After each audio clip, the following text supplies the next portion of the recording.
Para hablar de esto y de otros temas, a Ione Belarra, la secretaria general de Podemos. Buenos días. Muy buenos días, ¿qué tal? Bueno, no sé cómo observa estos minutos decisivos en la familia de Juana Rivas. Acabamos de ver la llegada del padre, tiene que entregar a su hijo menor en ese contexto tan complejo. Bueno, yo creo que aquí lo que tiene que prevalecer sobre ninguna otra cosa es el interés superior del menor, el interés y los derechos de la infancia. Y creo que eso pasa necesariamente porque no se entregue a este menor a su padre, que según todo lo que conocemos a través de la familia, de la víctima, de Juana Rivas, y de los propios testimonios de sus hijos, especialmente de su hijo, que ya es mayor de edad y que ha podido dar testimonio, es que estas personas han sufrido malos tratos por parte del padre de este señor, y creo que es evidente que el Estado español tiene responsabilidades jurídicas, también la justicia española, que a pesar de tener un sesgo profundamente patriarcal, sabe también que tiene responsabilidades, y confiamos en que este menor no sea entregado a su padre, que es efectivamente lo que nos permitiría cumplir con ese interés superior del menor. Claro, la complejidad de todo esto, señora Belarra, es que el pequeño lo dice, el hermano lo dice, la madre lo dice, pero la justicia italiana de momento no lo ha dicho. Bueno, ahora mismo hay un proceso abierto en Italia, y creo que eso es razón más que suficiente para justificar, insisto, que ante cualquier riesgo, ante cualquier posible riesgo para un menor de edad, como en este caso es este niño, lo principal que tienen que hacer todas las instituciones públicas, desde el Gobierno de España hasta también los tribunales, es proteger al menor, porque el riesgo al que se puede someter a este niño al ser entregado a su padre, teniendo como tiene un procedimiento por maltrato abierto en Italia, es enorme. Por tanto, eso es proteger el interés superior del menor, que siempre ante el riesgo para un niño o una niña, lo principal que tienen que hacer las instituciones públicas es protegerle, y eso es lo que tenemos que ver en las próximas horas en España. Bueno, pues como quedan 15 minutos, pronto veremos también si hay movimiento por parte del Constitucional. Vamos con el resto de asuntos. Con el pleno de hoy, señora Belarra, nos confirma que votarán en contra de lo que denominamos ese decreto antiapagones. Bueno, yo creo que la primera mentira del Gobierno sobre este Real Decreto es que este Real Decreto no va sobre prevenir apagones. Este no es un Real Decreto que impone ni una sola sanción al oligopolio eléctrico por las responsabilidades derivadas del apagón del día 28 de abril y no obliga, no solo no impone sanciones por las responsabilidades derivadas de ese apagón, sino que además no impone ninguna obligación a ese oligopolio eléctrico para que algo así no se pueda volver a producir. Por tanto, es un Real Decreto que no tiene nada que ver con prevenir apagones. Esa es la primera gran mentira del Gobierno con respecto a este Real Decreto. Y nosotras lo hemos dicho claro, yo creo que ya está bien de mentirle a la gente, creo que ya está bien de un Gobierno que todo el rato busca el titular, busca medidas de maquillaje que no sirven para nada de lo importante y que busca todo el rato engañar a la gente. Para eso no se puede contar con los votos de Podemos. Con los votos de Podemos se puede contar para frenar al oligopolio eléctrico, para que se responsabilicen de lo que pasó el 28 de abril, porque según decían los expertos y según ratificó el propio informe del Gobierno, lo que vimos el 28 de abril es que las energías de respaldo que tenían que haber estado disponibles por parte del oligopolio eléctrico no estuvieron disponibles cuando hubo una caída de tensión, y por tanto se produjo ese apagón que podía haber tenido consecuencias aún más graves de las que ya tuvo. Por tanto, ponerle obligaciones al oligopolio eléctrico y ponerle sanciones es imprescindible para que no volvamos a ver lo mismo. ¿Cómo será la cosa que en el propio informe de evaluación del Gobierno se tacha la central térmica que tenía que haber estado abierta y que sabemos por filtraciones de la prensa que es la de San Roque, propiedad de Naturgy en Cádiz, que el propio Gobierno protege al oligopolio y se niega a dar el nombre de cuál es la central que falló, para que la gente no sepa y no entienda qué es lo que pasó? Por nosotras por ahí no vamos a pasar. Es fundamental atar en corto al oligopolio eléctrico, que el año pasado, quiero recordar, que ganó 7.700 millones de euros de beneficio,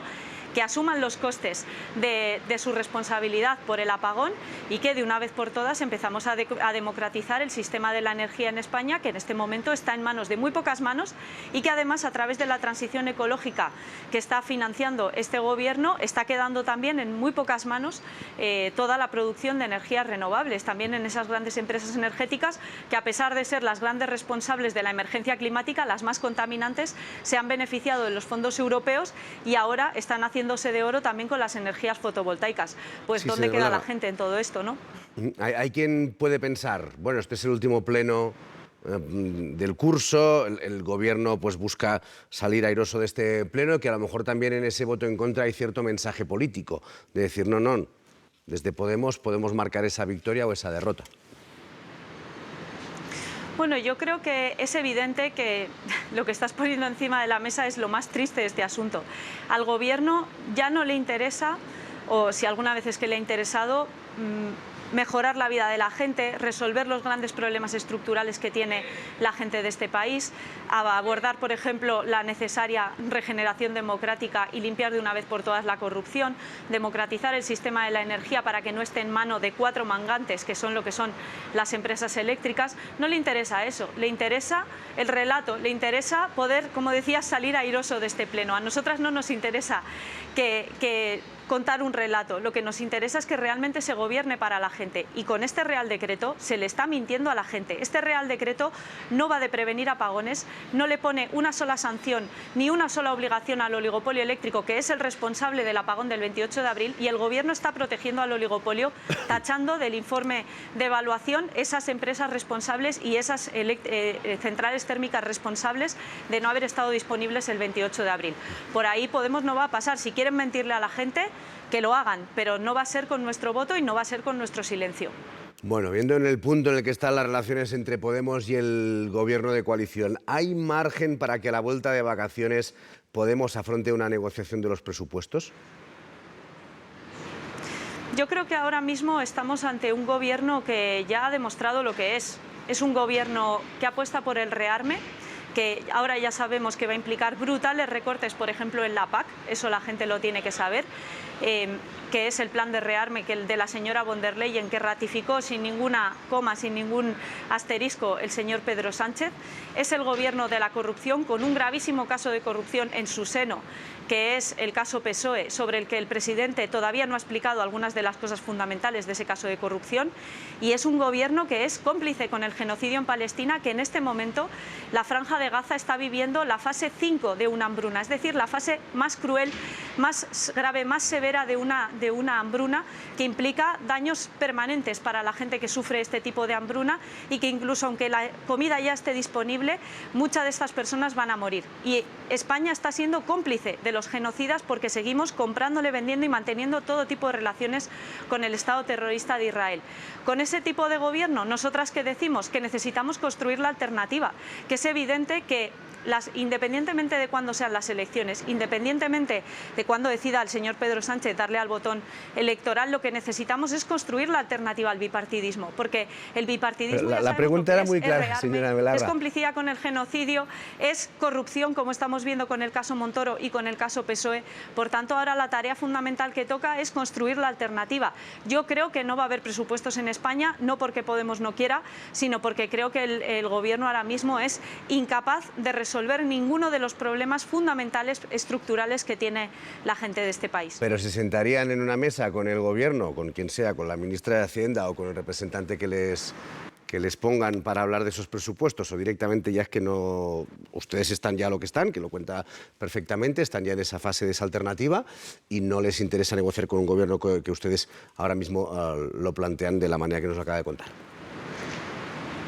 El problema es que los presupuestos que van a poner encima de la mesa son unos presupuestos para el rearme, para la complicidad con el genocidio, y que no van a abordar la regeneración democrática. Por tanto, no abordan ninguno de los grandes problemas que tiene este país, ¿no? Nosotras ya lo hemos dicho, sin resolver la crisis de vivienda, sin abordar la cuestión de la especulación y prohibir a los fondos buitres seguir operando en España y comprándose la mayor parte de las viviendas, ¿cómo vamos a resolver la crisis de vivienda? El gobierno ha demostrado, e insisto, que es parte del problema, no parte de la solución, y que es muy difícil que pongan encima de la mesa nada de lo que sirve para resolver esa cuestión. Nosotros, evidentemente, si el gobierno presenta un proyecto de presupuestos, lo estudiaremos, pero insisto, con los compromisos que ya ha adquirido el gobierno, ¿qué proyecto de presupuestos van a presentar? Unos presupuestos del rearme, unos presupuestos que es evidente que no van a romper la complicidad con el genocidio y que tampoco resuelven los problemas de corrupción tan profundos y tan estructurales que tiene este país. Por tanto, pues es evidente que es muy difícil que este gobierno saque presupuestos adelante. Un par de cositas breves que, como ya sabes, estábamos pendientes de, disculpe, de Granada. Lo primero, ¿hay que crear una comisión de investigación sobre el caso Montoro en el Congreso? Yo creo que habría que crear una comisión de investigación sobre la corrupción del bipartidismo. Me parece que ese sería el camino para realmente enfrentarnos a la cuestión, ¿no?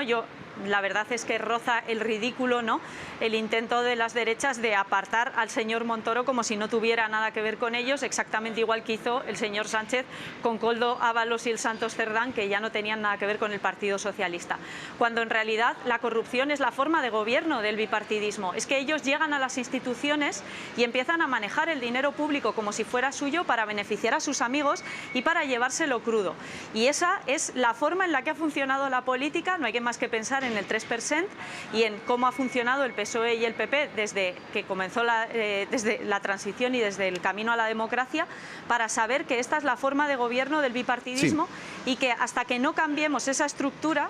va a ser muy difícil que podamos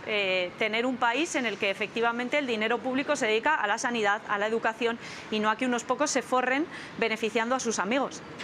Bueno, una cosita más. Ha tenido usted una polémica en las últimas horas con el presidente de la Generalitat, con Salvador Illa. Usted dijo en su momento, hace unos días, en una entrevista, creo que era en el periódico Ara, que si en Cataluña se le transferían las competencias en migración, pues los Mossos harían lo que usted definió como redadas racistas. Eso ha molestado bastante al presidente de la Generalitat. Le escuchamos y ahora usted ya le contesta. No permetré com a president de la Generalitat que ningú posi en dubte la capacitat com a servidors públics, en aquest cas dels Mossos d'Esquadra, com a policia de Catalunya. Vull dir que arran de manifestacions que hi ha hagut darrerament, no? Per tant, servidors públics, com els Mossos, no han de ser posats en dubte, ni ho són, ni ho permetrem des de cap punt de vista. No voy a permitir que se ponga en duda el papel de los servidores públicos, de los Mossos, bajo ningún concepto. No sé qué le parece, no sé si quiere... También la consejera de Interior le pedía que se disculpara, no sé si quiere disculparse, si quiere matizar o ratificarse, vaya. Bueno, en Podemos en general, cuando decimos algo lo decimos a sabiendas. Creo que se ha reducido, digamos, lo que decía en esa respuesta a la entrevista. Yo lo que señalaba era que precisamente si hay una delegación de las competencias de inmigración a la Generalitat de Cataluña, lo que vamos a ver son miles de agentes más haciendo lo que ya hace la Policía Nacional, no solo en Cataluña, sino en toda España, que son redadas racistas, redadas basadas en perfil étnico, que se producen cada día y que hostigan a gente que vive en nuestro país desde hace muchísimo tiempo y que únicamente por el color de su piel ven cómo les piden los papeles en el metro, por la calle, únicamente por su aspecto físico.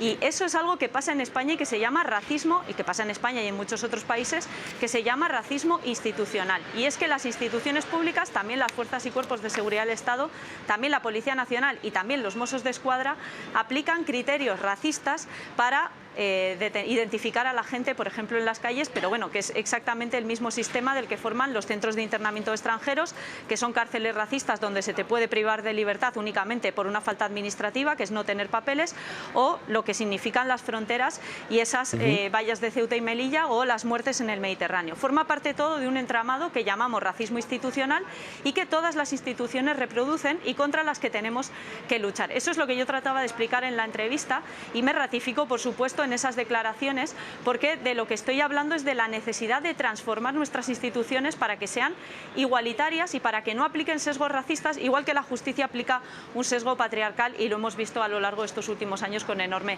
claridad. Y creo que además, en concreto, según los propios datos de SOS Racisme Cataluña, se revela que efectivamente el principal motivo por el que ahora mismo hay denuncias de racismo en Cataluña, el 60% de las denuncias que recibió SOS Racismo el año pasado, eran por abusos policiales. Lo que estoy poniendo es una realidad encima de la mesa. Que el señor Illa no conoce su país, no conoce la realidad que gobierna porque está demasiado encastillado en la Generalitat de Cataluña, pues lo lamento profundamente por los catalanes y las catalanas. Pero esta es la realidad que viven miles de personas en Cataluña cada día y que ahora viven con la Policía Nacional, y que si hay una delegación de competencias vivirán con miles de Mossos más que estarán pues en un desahucio, no solo desahuciándote y echándote de tu casa, sino además quizás deportándote porque te han pedido la documentación y te devuelven, ¿no? Yo creo que eso es gravísimo y que de verdad España debería hacer una reflexión profunda sobre el profundo racismo que todavía existe en nuestra sociedad y que tenemos que transformar, y que se reproduce no solo en los prejuicios que muchas personas reproducimos sin darnos cuenta, sino también en las propias instituciones. Señora Belarra, gracias por este rato de charla aquí en La Hora. Que tenga un buen día y buen pleno. Un placer, muchas gracias.